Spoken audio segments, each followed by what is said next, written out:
So there's some sample coming out of the,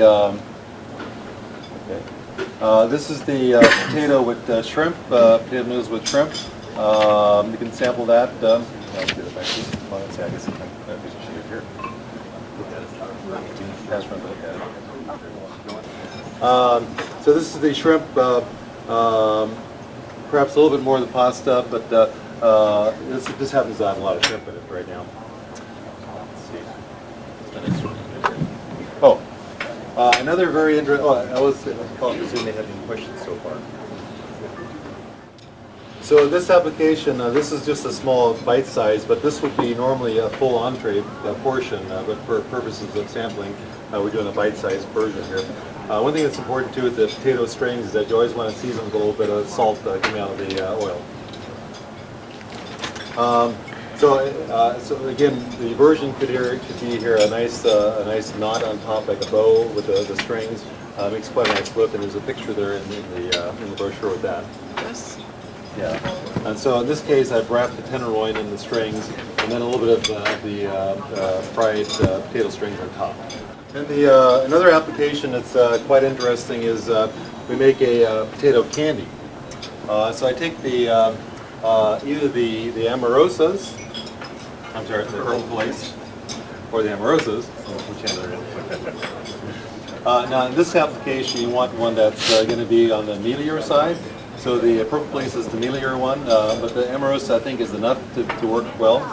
And what I do is I take the Amarosa and make it into a mashed potato, just boil it.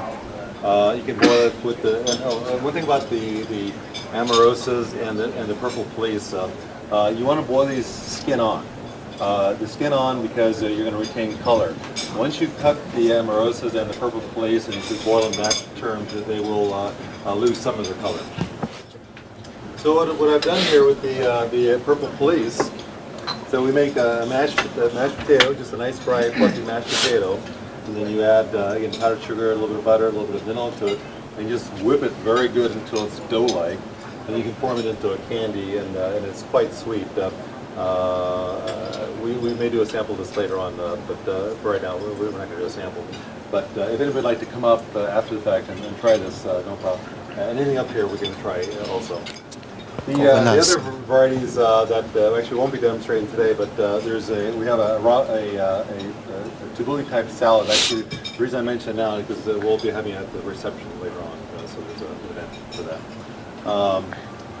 Quite a nice application for potatoes in a salad form also. Small dices with all these colors with almost a Mediterranean style. Does anybody have any questions? Both these machines are from a company called Bron, B-R-O-N, in France. It's again, it's quite a nice tool, very versatile, but great application for potatoes because you can do things that you can't otherwise do with potatoes. So that becomes a unique portion of it, is that it adds a tremendous amount of creativity to it. I'd like to also talk about the Klamath Pearl. Was there another question? No.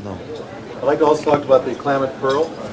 These are very interesting potatoes. One thing I found with them is that we can cook these potatoes, boil them for 30 minutes, almost up to an hour.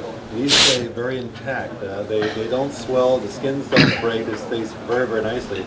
What's particularly interesting to me from a culinary point of view is that once these are fully cooked and soft, what I like to do is I take like a potato masher and actually will crush the potato, and what happens is that this potato will stay in a cake form, and then it's like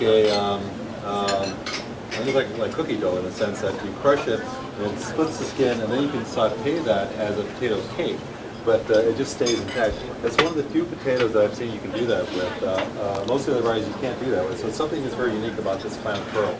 Once the presentation is done, if anybody would like to come up and ask individual questions or discuss any more about the preparations or other varieties, we really have quite a few more things that are great applications. There's one that I have that's called a rotellini, which is basically the potato sheet with gorgonzola inside in an hors d'oeuvre form. Basically, you just take the potato sheet and take spinach and gorgonzola inside, or smoked blue cheese, or something or prosciutto, roll it over and grill it in a tube, and then turn it, and it becomes like a flat, almost pasta-like item. That's a great hors d'oeuvre as well.